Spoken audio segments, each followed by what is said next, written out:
G'day again everybody and welcome. I'm off on another adventure and you guys can come along. I'm off to Egypt this time. The journey will start from Yei train station. From there I will catch the train to Central Station and then again on to Sydney International Airport. This trip I'm flying Qatar. That's the first time I've flown with those airlines. I'll give you a full report on what I think of the service and the flight itself. As always, there is a last minute problem. The screen on my mobile phone had a bit of an incident and it's being held together in tape. I hope that customs don't think that I'm trying to smuggle something. That's the go. So as I said before in a previous video, it's important to weigh your bags before you travel to make sure that you're within the load limits on the airlines. So let's do that, shall we?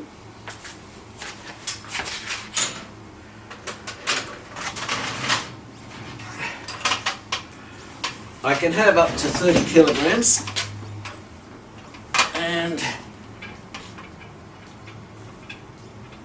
I come in at 15, so I'm quite alright there.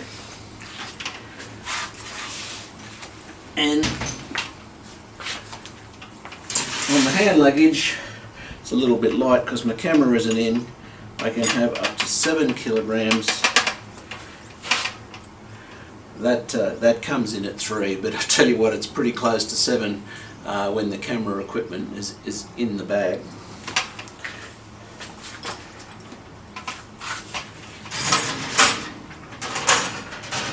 You may have noticed that I've got a couple of new bags. I've got this fellow here, which acts as a backpack for my hand luggage.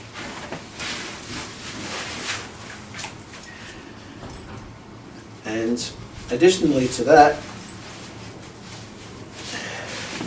this one is somewhat special.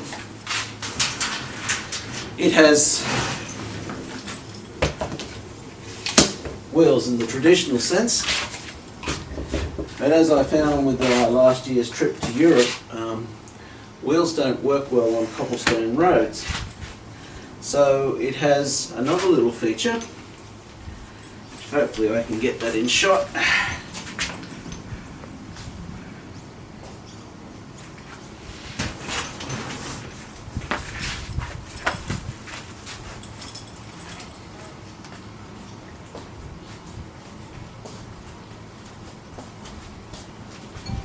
So it has a little compartment here. A bit hard to do this one-handed, but you can unzip. There's a second zip down the bottom. You can see the straps there.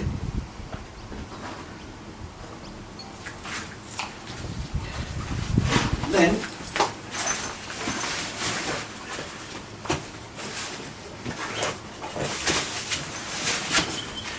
you can use it as a backpack. Once more, there's a little pocket here. It'll slip over the handle and you can carry both bags with one go. But already I can tell you that it's much more comfortable to carry this bag separately to the main bag. Anyway, I'll join you in Yei train station. Well, I'm starting to go places now. I'm in Yei station, heading for Central Station, and I tell you what, my thoughts are very much about what I might see when I arrive in Egypt. It's been a place of wonder practically my whole life. Even the weather report is interesting. I googled it and I saw that they're having a sandstorm, of all things. Some 30 minutes, I finally managed to make it on the train. For those who've never seen one, this is the inside of a New South Wales train.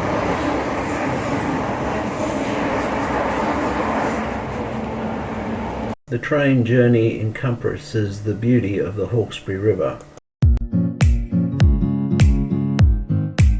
After a comfortable journey, I arrived in Central Station, making my way to the platform which takes you to Kingsford Smith Airport.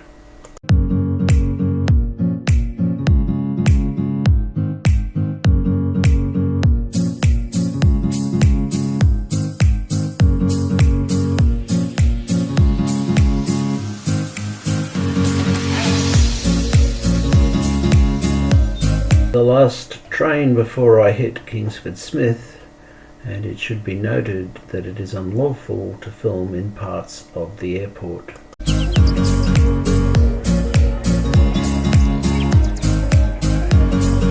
Well mate, I'm at the airport, but the baggage check-in hasn't opened up yet, so I'm on my way. All the stressful bits are behind me, just having a quiet ale while I wait to board my plane.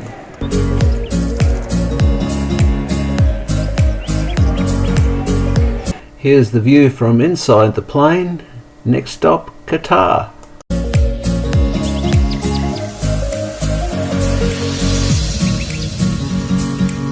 Happy to report that Qatar Airlines food is quite good.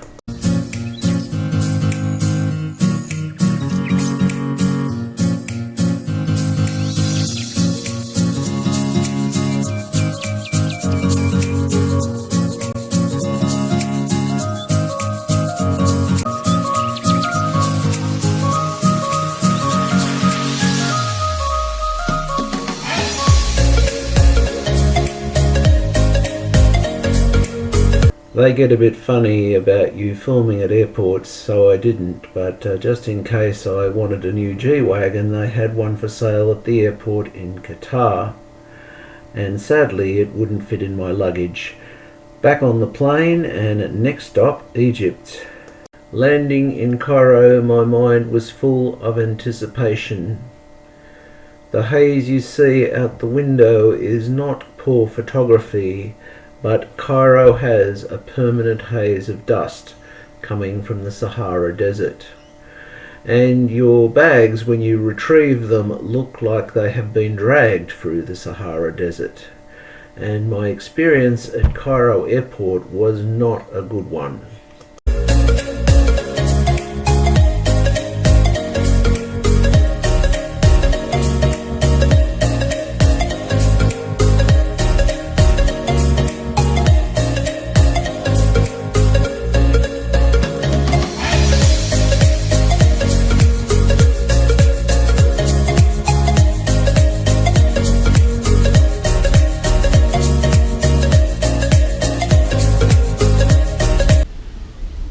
So if you watch my previous video, this will be a bit repetitive, but when I arrived in Cairo I found my bag to be in a terrible condition, and it was brand new, and I was very displeased with this. I went through the formalities of checking into the country through customs and so on and so forth, which you can't film legally, and I didn't try for that matter. And then I had some very genuine and proper needs.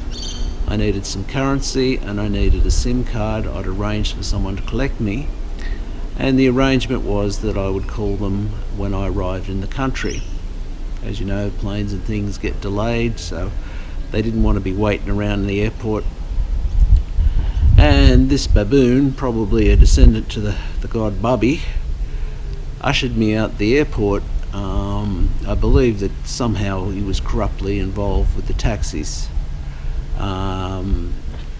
So when I was ushered out, I had to pay a bribe to get back in to get some cash, and then me and my friend left the airport and headed for the hotel, and that was the next surprise.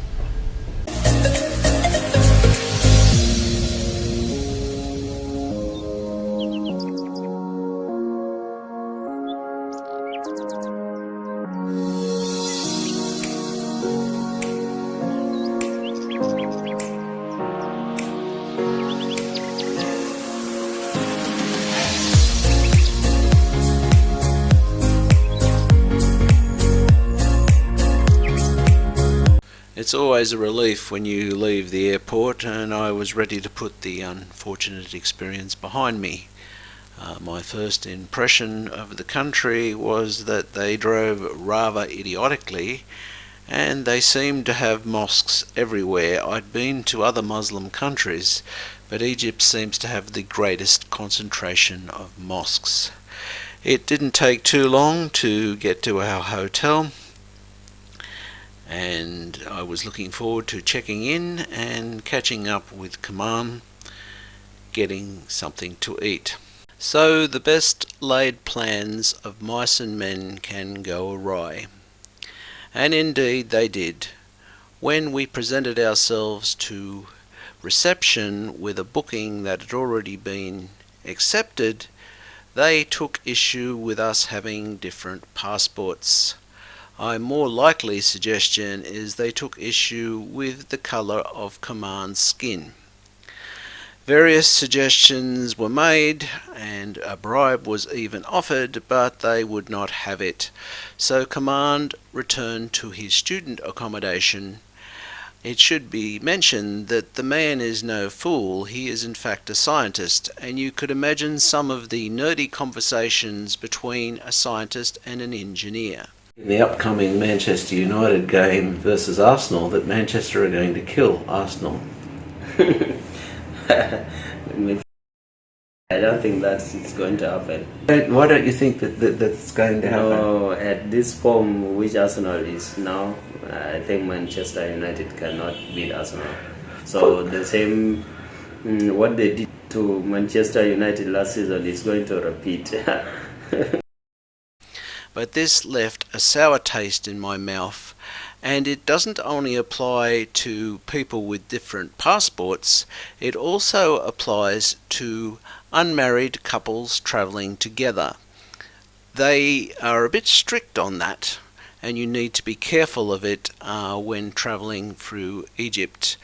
And I'm happy to say that if you're not black and you're not an unmarried couple, then the Australian hotel accommodation is reasonably priced and quite good.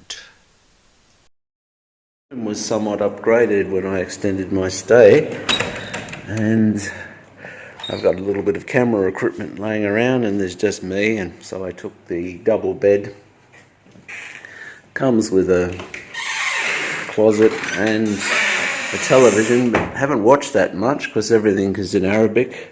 A little fridge, which haven't put any beer in, but I've been putting a bit of water, and a personal ensuite with a toilet and shower. No shower curtain in this part of the world, and that little white hose there, use that to wash yourself off. Kaman is a mate of mine that we've been talking for a long time. I actually know most of his family members, and he picked me up from the airport, and we're staying in the Australian Hotel in Cairo. Maybe you should introduce yourself, tell everybody a little bit about you. Okay, as you said, my name is Mark. I'm from South Sudan. Been here for 7 years. I've been studying here, University of Champs. I graduated last year, 2020. Then what course did you do? I did biochemistry. Wow, that's something. Yeah. So I'm happy to be graduated in that special university. It's one of them. And it's we have been friends with Greg for almost since 2007. We have been discussing about to meet, so he tried his best to come to Egypt to meet me. So I'm happy, and I welcome him to Egypt. Yeah, it was fine to finally meet. Now, they speak Arabic here in Egypt, but is all Arabic the same, or is there differences in Arabic? No, Arabic is Arab language, but they have different accent. Can you give a description? Sudan, like Sudan, Egypt, and other Arab countries they speak Arabic but with a different accent. And South Sudanese have also their accent, but it's also Arabic. So, like for example, we say in South Sudan that cave. In Egypt, they say Oh, it's different. yeah, it's different. If you haven't had cave from South Sudanese, and you haven't had Zaya from Egyptian, you can't differentiate. You may think this is a strange language, so but it is Arabic. Oh, Dinka's strange. Yeah, Dinka's stranger than Arabic. I'll never get a word. Meaning the same thing. Yeah, well, tonight a friend has invited us to their house for dinner. Yeah. Which is pretty amazing. It's about an hour away. I shan't be filming there. It's a private moment, so that won't make the video. If you really want to explore a place, the best way to do it is on foot. And there we were walking around Cairo looking for something to eat. And the food there is very good and the serves are enormous. And in Egypt I actually gained weight. It's surprising and somewhat shameful the amount of people who come to Cairo just to see the pyramids at Giza. But Cairo has much more to offer. You find clothing that is very cheap. They have a car fleet which is quite old, with a surprising number of 1970s model Peugeots, Mercedeses and Fiats, and a big array of second-hand parts are for sale in the markets, as well as engineering supplies and workshops, something that I'm always interested in.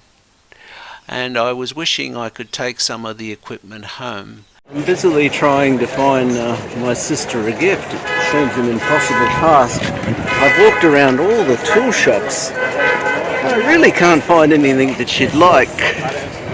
It goes without saying that there are many coffee shops and street vendors like you'd expect to find in that part of the world. You can't have any conversation about Cairo without mentioning the Nile. Indeed, that applies for the whole of Egypt. Behind me on the Google Earth image you can see a thin green line where the Nile meets the Sahara Desert. And from every vantage point things change from green to sand over a very short distance within the reach of the Nile. You get up a little bit high anywhere in Egypt and you'll see the Nile and the Sahara meeting. I was very lucky. I was travelling with my friend who's from South Sudan, and he had seen where the Niles meet. There are in fact two which merge into one in Sudan. I'll show you a clip of that later after I share with you my first experience of seeing the Nile. Well, this is my first time for seeing the Nile, and it's not a disappointment. There are mosques and all sorts of things along the riverbank. We are presently in the Egyptian Museum of Civilization. My friend Kaman, and he's going to tell us all about the Nile. Yeah, Nile begins from Lake Victoria, which is called Victoria Fall, and ends in Sudan, where the meet was White Nile. Yeah, that's all about the Nile. So you can actually see the different colours in the Niles as they mix. Yeah, when they mix, they separate, they don't mix. Blue Nile and White Nile, they don't mix together. Water separated. Thank you very much for that, mate. I've learned a lot about that. So, the prize for the strangest thing I did in Egypt, indeed one of the strangest things I've ever done in my life. My friend Angelo had another friend who was in Sudan, and he'd had his leg shot off, and we went around the streets of Cairo looking for a replacement artificial leg. One of the weirdest things I'd imagine anybody's done on a holiday, but you never know quite what you're going to do. It was my hope that I was going to travel on to the pyramids in Sudan, and the war there made that an impossibility. So another strange fact is there is in fact 3 Cairos. There's the Cairo that we all know, there's Old Cairo, and there's New Cairo. I put together a little short presentation of the history of Cairo. Cairo, one of the world's great historical cities, has a long and complex history that spans millennia, though the city known today as Al-Qahira, the Victorious, was formerly founded in the 10th century. Its history is best understood as a progression of capital cities built in the same general area, making it a continuous center of power for over 1,300 years. 1. Ancient precursors and Roman foundations. While the pyramids of Giza are nearby, the site of modern Cairo became politically significant much later than the Phoenician capitals. Ancient capitals, the area was strategically important, located at the junction of the Nile Valley and the Nile Delta. The ancient capital of Memphis was just south of modern Cairo, and Heliopolis, the biblical On, was within the modern city limits. Roman era, circa 300 BC, the origins of the urban core trace back to the Babylon fortress, built by the Roman Emperor Diocletian, 285 to 305 BC, on the east bank of the Nile. This fortress marks the area now known as Coptic Cairo or Old Cairo, and its walls still contain some of the oldest churches in Egypt, like the Hanging Church. 2. Early Islamic capitals, 641 to 969 BC. Following the Muslim conquest of Egypt, a series of new capital cities were established adjacent to the old Roman fortress. Fustat, 641 BC, founded by the Arab general Amr ibn al-As as a garrison camp. Fustat means tent in Arabic. It quickly grew into the administrative and commercial capital of Egypt. He built the Mosque of Amr ibn al-As, the first mosque in Egypt and Africa. Al-Askar and Al-Qatar, successive dynasties built new capitals north of Fustat. Al-Askar, the cantonments, was built during the Abbasid period. Al-Qatar, the wards, was founded by Ahmad ibn Tulun in 870 CE and contained the Great Mosque of Ibn Tulun. 3. The founding of Al-Qahira, the Fatimid Golden Age, 969 to 1171 BC. The city of Cairo, as we know it, was formally established by the Shiite Fatimid dynasty. Foundation, 969 CE. The Fatimid general Johar al-Siki founded a new royal city north of the existing settlements, naming it Al-Qahira al-Muazziyah, the victorious city of Al-Mu'izz, which was later shortened to Al-Qahira, Cairo. Al-Azhar, he immediately founded the Al-Azhar Mosque, 970 CE, which later became Al-Azhar University, one of the world's oldest continually operating universities and the most important theological center in the Sunni Islamic world. Flourishing center, the Fatimids fortified the city and made it a magnificent center of art, learning, and Shiite political power. 4. The citadel, Ayyubids, and Mamluk climax, 1171 to 1517 BC. This era is considered the golden age of Islamic Cairo, marked by immense architectural and cultural growth. The Ayyubid period, 1171 to 1250 BC, Saladin, Salah al-Din, overthrew the Fatimids, returned Egypt to Sunni orthodoxy, and took steps to protect the city from the Crusaders, who attacked nearby Fustat in 1168. He unified the existing capitals into one urban area and constructed the imposing citadel of Cairo on a hilltop to serve as the seat of government and a military fortress. The Mamluk Sultanate, 1250 to 1517 BC, Cairo reached its apex as the undisputed center of the Islamic world. Mamluk sultans invested heavily in urban development, building hundreds of mosques, madrasas, schools, hospitals, and fountains, many of which still stand in the UNESCO World Heritage Site of Historic Cairo. The Sultan Hassan Mosque and the vibrant Khan el-Khalili Bazaar date from this prosperous period, which was fueled by the city's dominance over the lucrative spice trade. The city's decline began with the Black Death in the 14th century and the Portuguese discovery of a new sea route for the spice trade, Vasco da Gama. 5. Ottoman rule and modernization, 1517, present. Ottoman conquest, 1517 BC, Cairo was conquered by the Ottoman Sultan Salim I, losing its status as an independent imperial capital and becoming a provincial capital within the Ottoman Empire. This led to a period of decline and stagnation.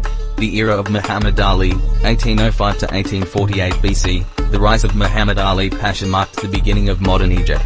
He initiated massive modernization and industrialization programs, laying the groundwork for the modern city. He built the Grand Mosque of Muhammad Ali inside the citadel. European influence, 19th century. Under his successors, most notably Ismail Pasha, Cairo was dramatically refashioned with European-style boulevards, public parks, and new districts, like downtown Cairo, designed to rival Paris.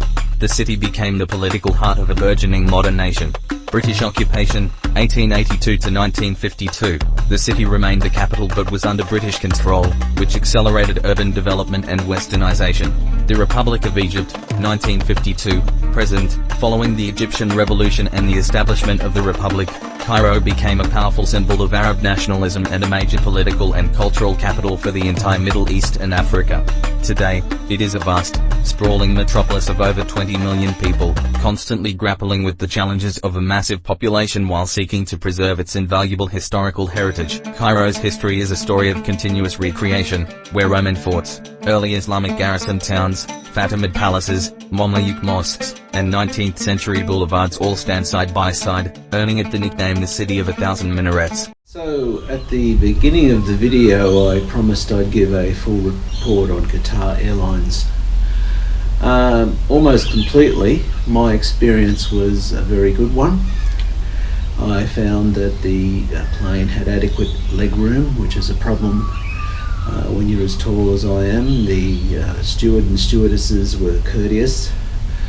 The food was good, and almost every time when you fly Qatar it's necessary to go via Doha. Doha airport was one of the better ones I've been to. Now, all that said, there have been a number of people who have had very bad experiences with the airline. Way back in October the 2nd, 2020, a lady in the female toilets at the airport gave birth and put a baby in a rubbish bin, which is a terrible thing to do. I think we'd all agree with that.